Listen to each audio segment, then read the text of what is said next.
Muy bien, hermanos. Las palabras más conocidas y más llenas de alegría de la Navidad son unas que están en Lucas. Y vamos a ir a Lucas 2.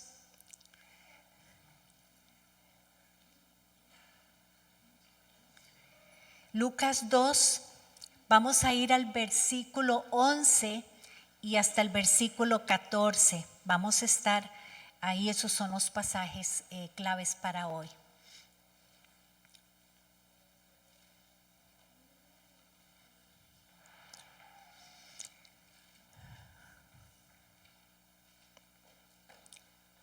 ¿Lo tenemos, sí?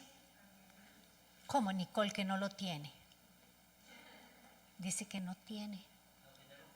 ¿No tiene a Lucas? Lucas 2. Perdón si lo dije muy rápido. Lucas 2, versículo 11.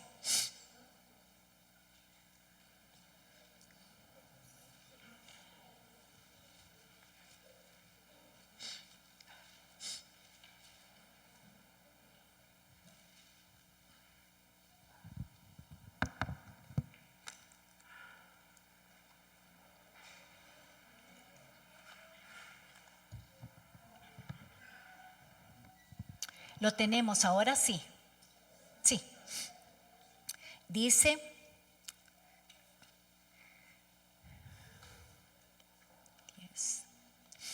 hoy les ha nacido. Pongan atención a cada una de estas palabras, hermanos, porque vamos a tener la predicación en estas palabras. Entonces, van a ver cómo nos enseña esto y ponerle mucha atención. Hoy les ha nacido en la ciudad de David un Salvador que es Cristo el Señor. Y esto les servirá de señal. Ya la abrí. Sí, ya la abrí. Muchas gracias. Y esto les servirá de señal. Encontrarán a un niño envuelto en pañales y acostado en un pesebre. Y de repente apareció una multitud de ángeles del cielo que alababan a Dios y decían: gloria a Dios en las alturas y en la tierra paz a los que gozan de su buena voluntad. Hermanos, vamos a glorificar al Señor esta Navidad. ¿Me escucharon? Esta Navidad vamos a glorificar al Señor con nuestro enfoque en el versículo 14 que dice: gloria a Dios en las alturas. Y esa debe ser nuestra celebración de glorificar a Dios esta Navidad. Tiene que ser así, hermanos. No ninguna otra cosa, porque han visto en qué se ha convertido la Navidad. ¿Verdad que sí? A veces es como de locos. Pero esta Navidad nosotros como creyentes vamos a glorificar a Dios. Ahora, hermanos, cuando dice hoy les ha nacido, ocurrió entonces un día. Fue un día. Cuando los ángeles estaban ahí, ¿verdad? Dice que los ángeles, sucedió que un ángel se le apareció y dice que la gloria del Señor los envolvió en su luz y se llenaron de temor, pero el ángel les dijo: no tengan miedo, miren que les traigo buenas noticias, que serán motivo de mucha alegría para todo el pueblo. Debería ser de mucha alegría para nosotros recordar este tiempo. ¿Por qué? Porque ocurrió en un día en la historia, un día real donde César Augusto era el emperador de Roma y Cirenio era el gobernador de Siria. ¿Dónde lo dice? En el capítulo 2, ahí mismo, al principio del pasaje, dice que el gobernador de Siria era Cirenio y que César Augusto era el emperador. Entonces fue un día real, hermanos, existió en la historia. Fue un día planeado en la eternidad desde antes de la creación del mundo. De hecho, todo fue creado y todo fue hecho para este día glorioso, todo, y para lo que significa para toda la historia de la humanidad. Dice Colosenses 1:16, porque por Él fueron creadas todas las cosas en el cielo y en la tierra, visibles e invisibles, sean tronos, poderes, principados o autoridades. Todo ha sido creado por medio de Él y para Él. Entonces, para ese día real, glorioso, planeado en la eternidad, todo fue creado para ese día. Todo para este día. Para Él, para su aparición. Y dice Gálatas 4:4, pero cuando se cumplió el plazo, ay vean hermanos, esto es lindo, cuando se cumplió el plazo, dice, Dios envió a su Hijo nacido de una mujer y nacido bajo la ley. Ocurrió entonces un día, cuando se cumplió el plazo. Hermanos, yo me acuerdo cuando yo me convertí, decía, Señor, ¿y por qué no viniste en mi tiempo para verte? ¿Verdad? Porque me hubiera gustado mucho. ¿A quién no le hubiera gustado toparse con Jesús en el camino? ¿Verdad que sí? Pero este no era el tiempo. Era ese tiempo, el plazo se cumplió. El tiempo perfecto designado por Dios desde antes de la creación del mundo, porque les acabo de leer en Colosenses que todo fue creado para Él y por Él, desde antes. Ocurrió entonces un día el tiempo perfecto. Y ese hoy les ha nacido. Ocurrió también, hermanos, en una ciudad real. Esa ciudad existe hoy. En la ciudad de David, dice. No fue en una galaxia lejanísima. La ciudad entonces todavía existe hoy, está como a unos 10 kilómetros, 11 kilómetros de Jerusalén, todavía existe. La ciudad donde vivió Isaí, el padre de David, también, el gran rey de Israel, la ciudad de la cual profetizó Miqueas, y vean qué lindo lo que dice Miqueas 5:2. Pero de ti, Belén Efrata, pequeña entre los clanes de Judá, saldrá el que gobernará a Israel. Sus orígenes se remontan hasta la antigüedad, hasta tiempos inmemoriales.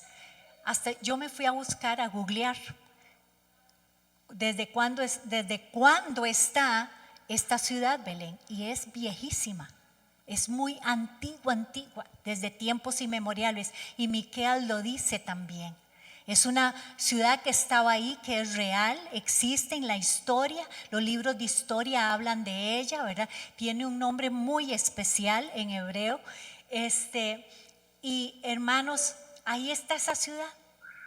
Y era una ciudad real, diseñada y escogida por Dios desde la antigüedad para que fuera la ciudad del rey David y de donde también nacería Jesús.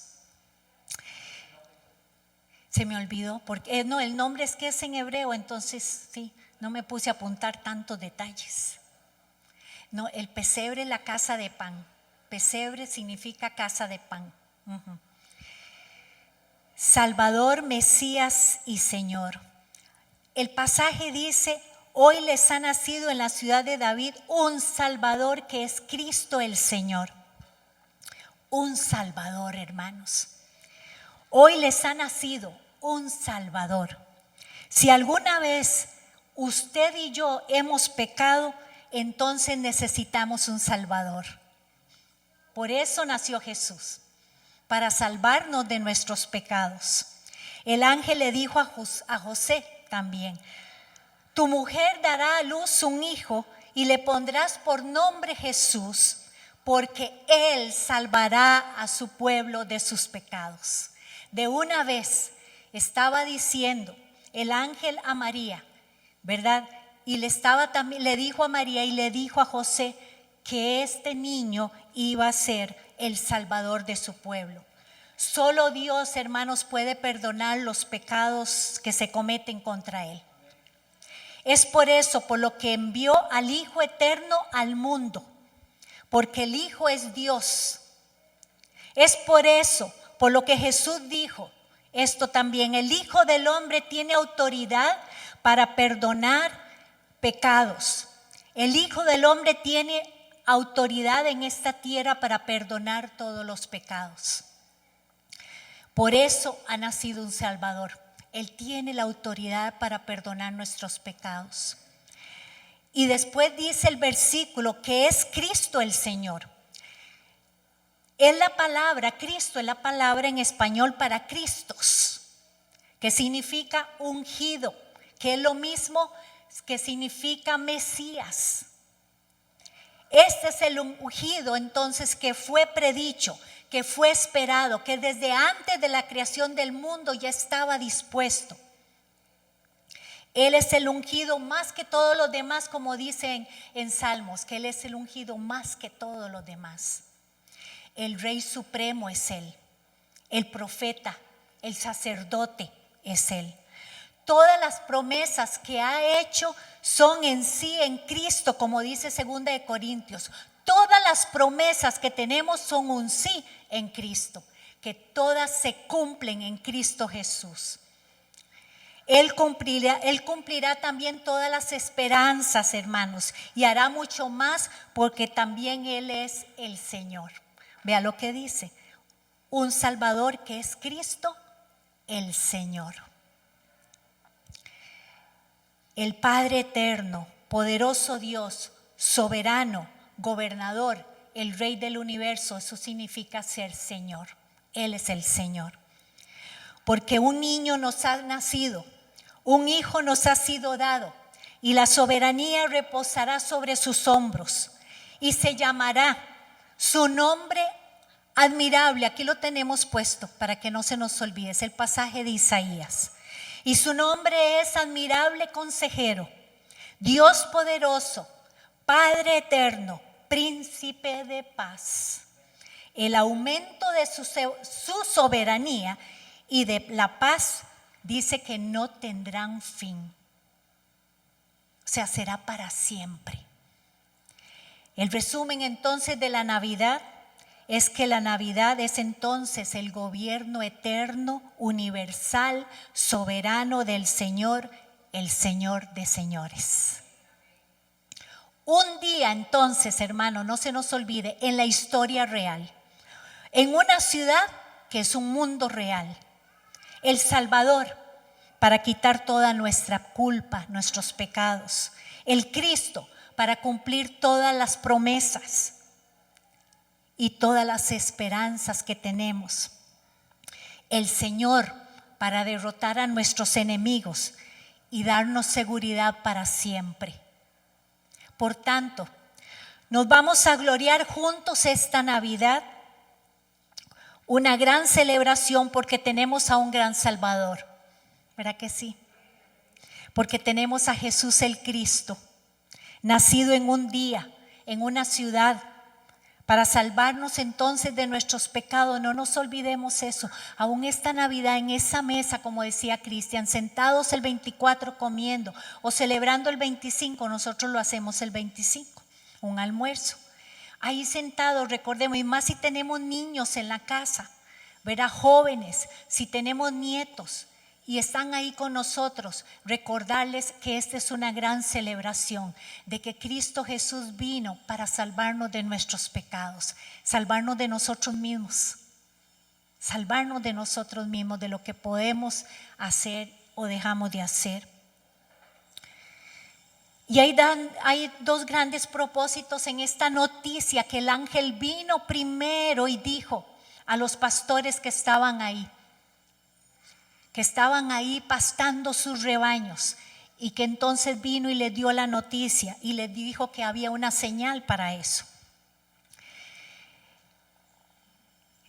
Dice que les señaló el pesebre mismo donde reposaba el bebé. Esa fue la señal que les dio. Dice que repentinamente entonces un ejército de ángeles apareció en el cielo. Vean, hermanos, un ángel puede traer una buena noticia, y es una gran noticia, pero no fue suficiente que un ángel lo hiciera. El significado de esta noticia demandó un ejército de ángeles, porque después apareció un ejército de ángeles. Y eso lo dice el 13 y el 14, dice: de repente apareció una multitud de ángeles del cielo que alababan a Dios y decían: Gloria a Dios en las alturas. Póngale mucha atención a este pasaje. Cantamos una canción con respecto a esto. Gloria a Dios en las alturas y en la tierra paz a los que gozan de su buena voluntad. Las noticias llenas de gozo de que un día, entonces, cuando el plazo se cumpliera, en la ciudad profetizada había nacido un Salvador, quien era Cristo, el Señor, y tiene dos grandes propósitos entonces, y son estos. Gloria a Dios en las alturas y en la tierra paz, a los que gozan de su buena voluntad. La llegada de este niño iba a ser la mayor y fue la mayor revelación de la gloria de Dios. En medio de un ejército celestial, yo no puedo, vean, he tratado y no puedo imaginarme a estos pastores, ¿verdad? Un ángel se aparece y ya ahí es suficiente temor, porque ellos tuvieron temor, dice la palabra, para que después aparezca un ejército. Estamos hablando, dice que una multitud, ¿cuánto es una multitud, hermanos?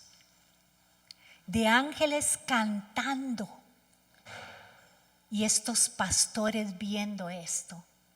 Era como para haberse muerto del miedo, ¿verdad? Caer ahí. Pero qué cosa más hermosa, más impresionante. La llegada de este niño, lo que estaban diciendo es gloria a Dios allá y la paz que va a traer al que goce de su buena voluntad. La paz que va a traer.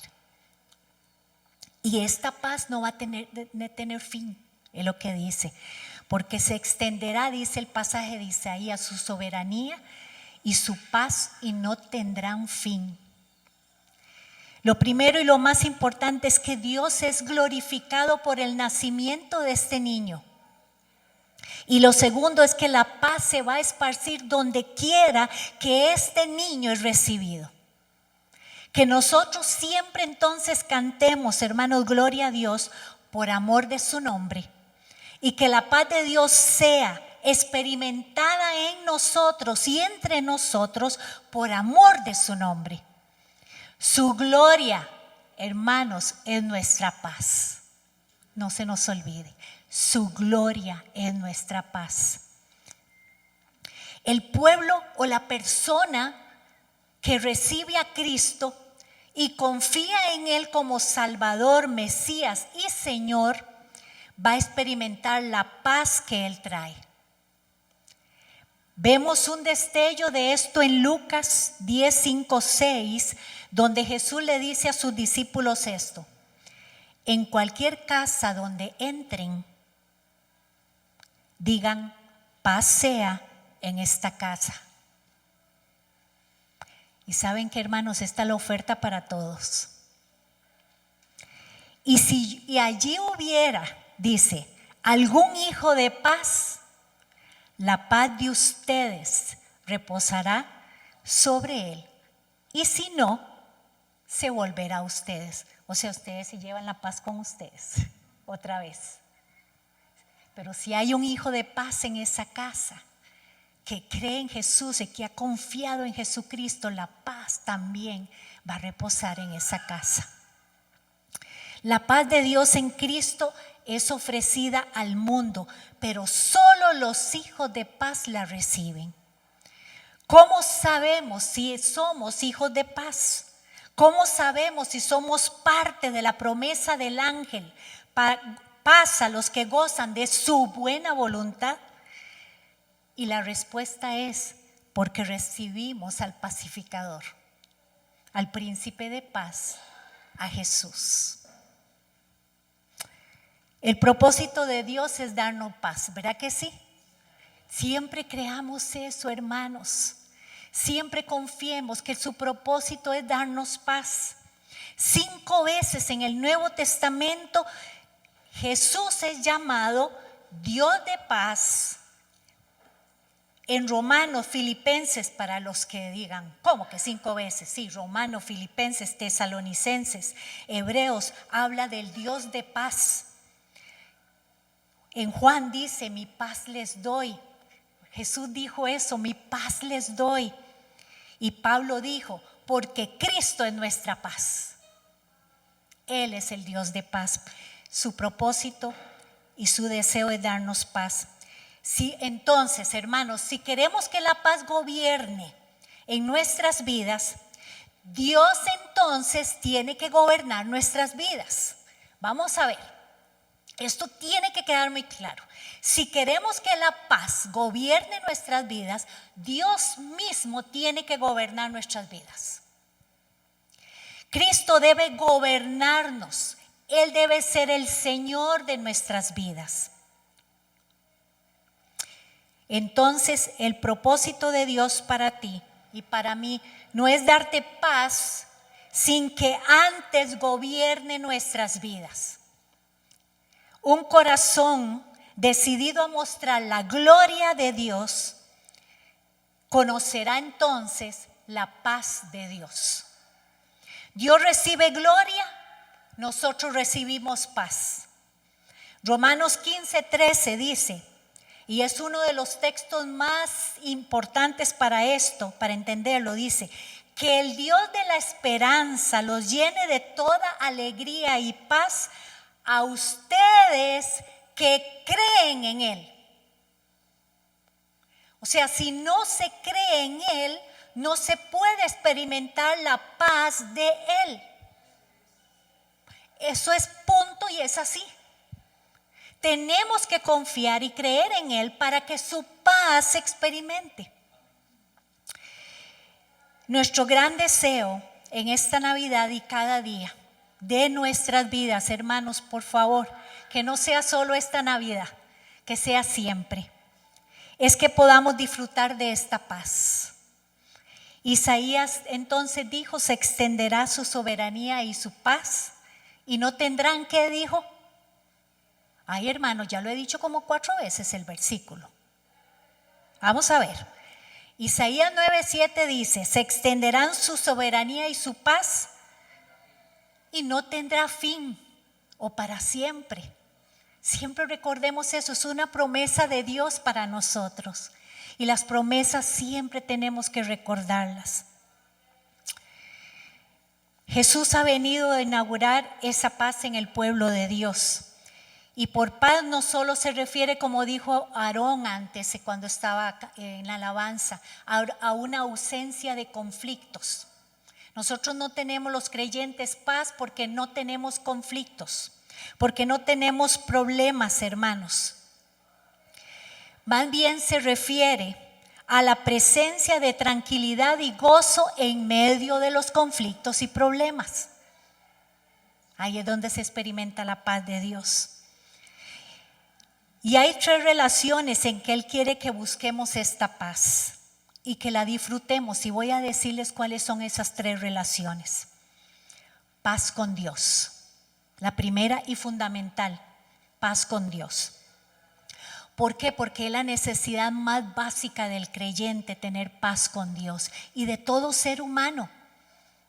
Desea de todo corazón y aunque en la superficie no se vea, en lo más profundo, quiere tener paz con Dios.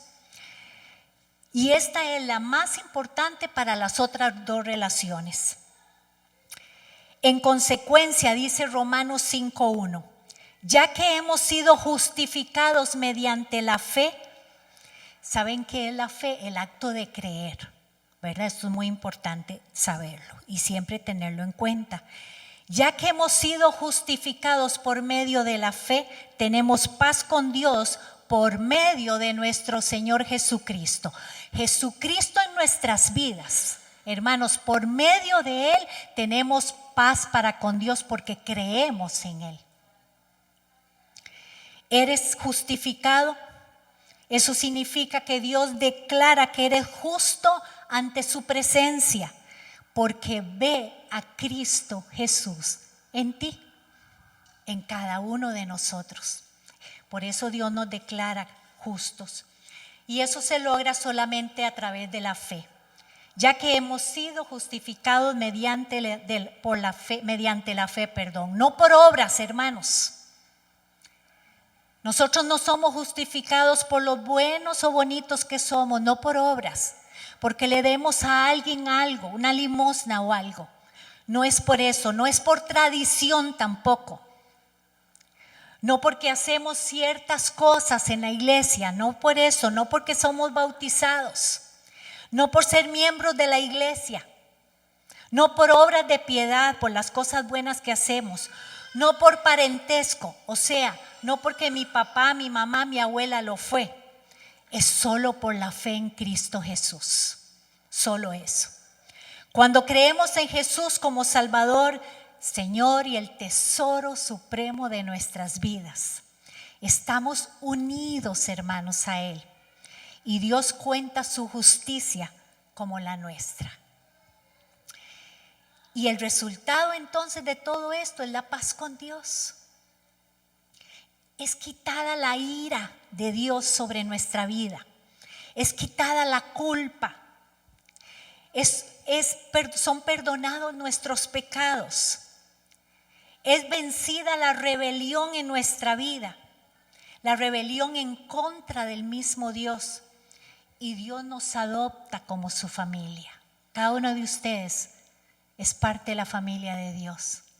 Adoptados como hijos, como hijas. Y todo su trato, todo el trato de Dios con nosotros será para nuestro bien, hermanos, aún en medio de situaciones difíciles.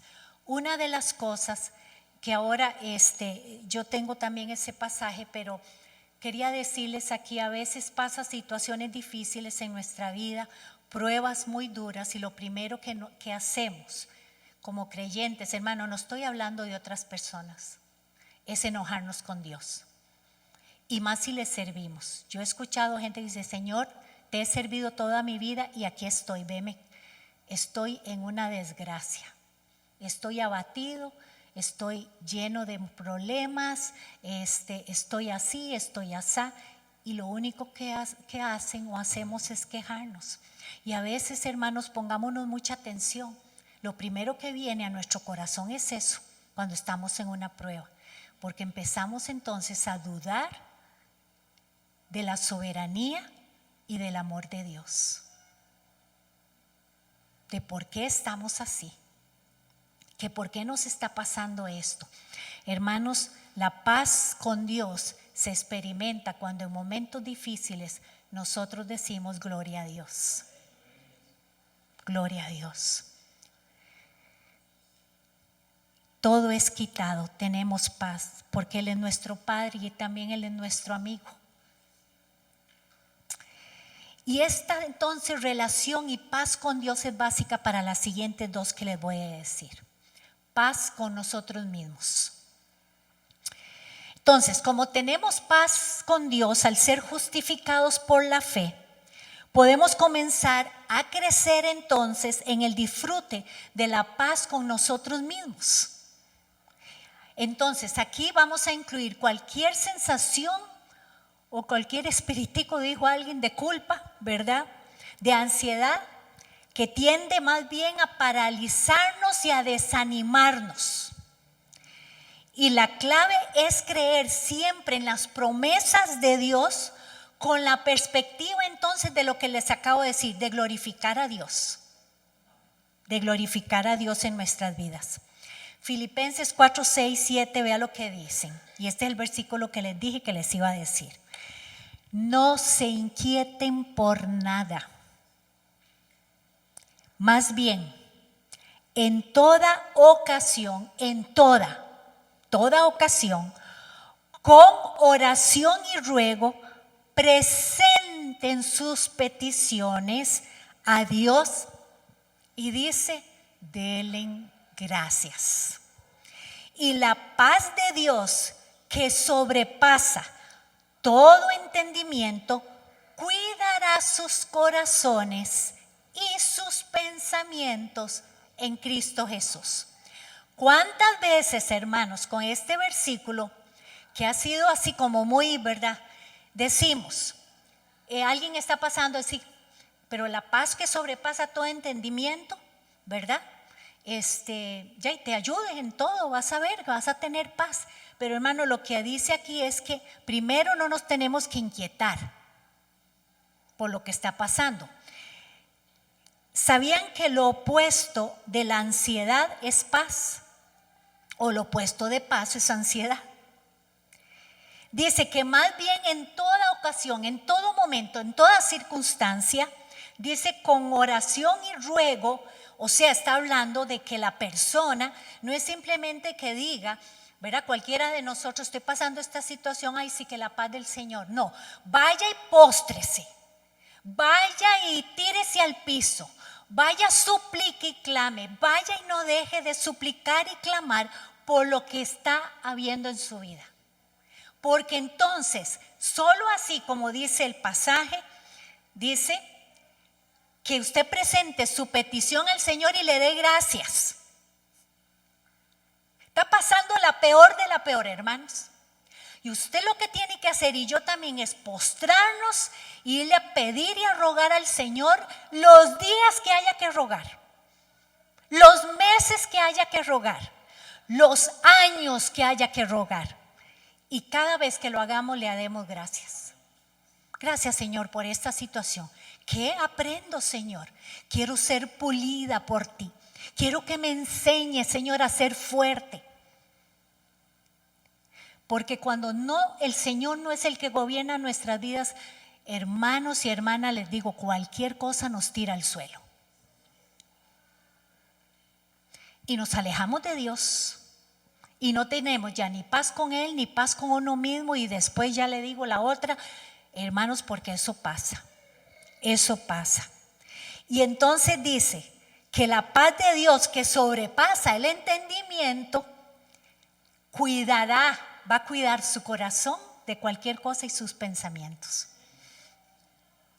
Pero solo yendo donde hay que ir. Hermanos, vea, no solamente pídale a alguien que ore por usted.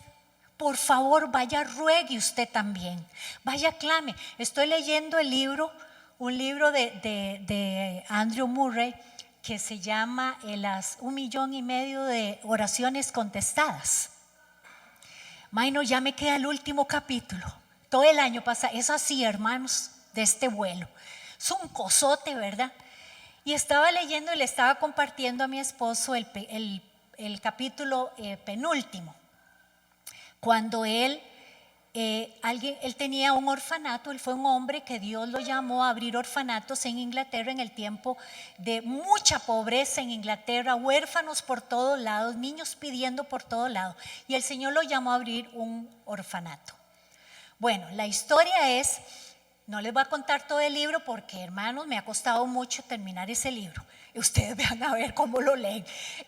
Pero les voy a contar un pedacito que me llamó mucho la atención esta semana. Y alguien se quejó, el orfanato estaba en una calle de una ciudad ahí en Inglaterra. Y los vecinos se quejaron de que había mucha bulla con los niños, porque cuando jugaban en el patio hacían mucha bulla. ¿Verdad que siempre ha habido así, cosas así? Y siempre ha habido gente así. Y que a ellos no les gustaba y que las aguas que salían y todo eso iban, ¿verdad? Porque cuando esos tiempos, en el año 1800 algo, imagínense, ¿verdad? No estaba todo construido como debía. Entonces él dijo, está bien, voy a orar. Él oraba para todo, hermano, nada más se lo resumo en eso. Cada detalle él lo escribe porque es un diario. Dice, 9 de diciembre del 1800 no sé cuánto. Hoy oré al Señor porque no había pan para comer. Yo les he contado estas historias aquí. No tengo pan para los chiquitos. Y en pronto aparecía alguien con pan, ¿verdad? O le ponía una moneda de aquellos tiempos ahí en las alcancías que él ponía afuera y entonces podía. Pero ese día cuando se quejaron todos, a mí lo que me llamó la atención es que él escribió, ¿cuáles son las desventajas de estar en esta calle? Y se las escribió al Señor.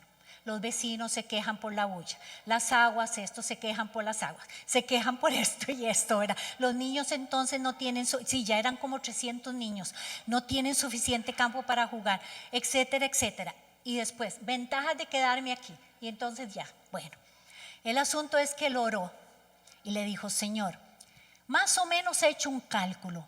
Necesito 10,000 libras, imagínense en ese tiempo. Libras es la moneda inglesa, ¿verdad? 10,000 libras para construir un nuevo orfanato en un lugar en el campo donde no molestemos a nadie. Necesito 1 o 2 hectáreas, Señor. Y entonces, hermanos, comenzó a orar. Y comenzó a orar. Y él se postraba y le suplicaba al Señor: Señor, tú sabes que necesitamos esto. Tú sabes, Señor, por favor que venga tu provisión. Todos los días, por meses, hermanos. Y uno diría: el Señor, viendo a sus pequeñitos, ¿verdad? Los huérfanos necesitan un lugar, no debería dar. Y dice que él pensó también que se lo iba a dar muy rápido, porque a él le parecía también que el Señor decía que esos niños ocupaban ese espacio. Duró meses. Y una de las cosas en las que Dios lo probaba mucho a él era en el tiempo en que él oraba y los tiempos que él invertía en estar postrado delante del Señor. Por alguna razón, él, no sé, el Señor así lo usó. Y a los meses se topó con un señor y estaba: ay, yo he oído hablar de usted y no sé qué. Ah, sí, vieras que es que nosotros tenemos que buscar un lugar, pero no lo he encontrado, no sé dónde estará, no tengo la plata. Y le dice: yo soy arquitecto, yo le voy a donar los planos y la supervisión de la estructura. Pero claro, había que conseguir la plata. Y después de eso comenzaron a venir las donaciones, y se lo resumo así: llegaron donaciones por más de 10,000. La gente venía, hasta niños de familia venían y ponían así una monedita en las alcancías decía, con cartitas, para la construcción del nuevo orfanato. Hermanos, si lo construyó. Ahí en el libro me encontré la foto y yo: ¡ay, qué belleza de lugar! Una foto ya muy, ¿verdad?, desteñida, en blanco y negro, pero lo hizo porque Dios le dio cada 5. Y no solo eso, un señor, vea, hermanos, vea lo que hace la oración y postrarse cuando uno está. Esto se los cuento, hermanos, porque a veces la paz no viene porque no estamos lo suficiente sometidos al Señor y suficiente ahí, orando por algo. Y el clamor es muy importante. Y después un señor vino y le vendió la tierra por lo que menos le debía costar. Y dijo: vieran que el Señor le dijo, me inquietó hacer esto así, y aquí vengo a venderle la tierra por esto. Y tenía la plata ya. Y él le dijo al Señor: Señor, yo no voy a construir nada hasta que no tenga todo el dinero. A nadie le pedí prestado nunca para estos niños, nunca lo voy a hacer. Y el Señor siempre le dio todo. Hermanos, ¿cuánto invertimos nosotros de rodillas? Y rapidito nos damos por vencidos porque oramos una vez y decimos: es que no tengo paz, todavía estoy angustiado. Si uno está angustiado todavía y abatido, es porque no ha hecho lo que tiene que hacer, lo suficiente. Ahora, hermanos, paz con los demás es la última relación. Entonces, paz con Dios, Él nos da eso. Paz con nosotros mismos, ya sabemos cómo debemos hacerlo. Y paz con los demás. Dios quiere que disfrutemos, hermano, la relación con los demás y que esas relaciones sean de paz. Esta es la que menos podemos controlar. Hermanos, esta es la que menos podemos controlar. Y veamos lo que dice Pablo en Romanos 12:18. Dice: si es posible y en cuanto dependa de ustedes, vivan en paz con todos. Dice: si es posible y en cuanto dependa de ustedes, vivan en paz con todos. Cuando se reúnan en Navidad con sus familias, tal vez, no sé, hay algunas relaciones incómodas, ¿verdad? Algunas relaciones ahí un poco dolorosas, pero que tienen que estar ahí para reunirse, ¿verdad? Porque es una tradición. En algunas relaciones uno sabe qué hacer, ¿verdad? Pero en otras no importa, no se sabe qué hacer y son muy duras. La clave está en confiar en las promesas de Dios, cultivando una conciencia sincera de cómo Él me perdonó a mí, así yo debo actuar y perdonar a los demás. Efesios 4, 31, 32 dice, abandonen toda amargura, enojo, gritos, calumnias y toda forma de malicia. Y más bien sean bondadosos y compasivos unos con otros y perdónense mutuamente, así como Dios los perdonó a ustedes en Cristo Jesús. ¿Qué es lo que tenemos que hacer, hermanos? Si tenemos relaciones duras, incómodas, perdonarnos. A pesar de todos nuestros pecados, ¿verdad que Jesús nos perdonó a nosotros en Cristo? Entonces vamos a tener paz con Dios y vamos a extenderla a otros 70 veces 7. Vamos a extenderlo 70 veces 7. Hay cosas que duelen y pueden causar amargura si no somos cuidadosos. No lo permitamos. Tus ofensas son perdonadas, o sea, las ofensas suyas y las mías son perdonadas. No se preocupen por las ofensas que otros hacen en contra de ustedes. No se preocupen, hermanos. Gócesen de tener paz, más bien con Dios y paz consigo mismos. Al perdonar a otros, entonces encontramos paz con nosotros mismos también. Sigamos confiando en Dios. Dice el pasaje, hoy les ha nacido en la ciudad de David un Salvador, que es Cristo el Señor. Es por esto por lo que Él vino, hermanos, en un día a una ciudad como el Salvador, como el Mesías y soberano.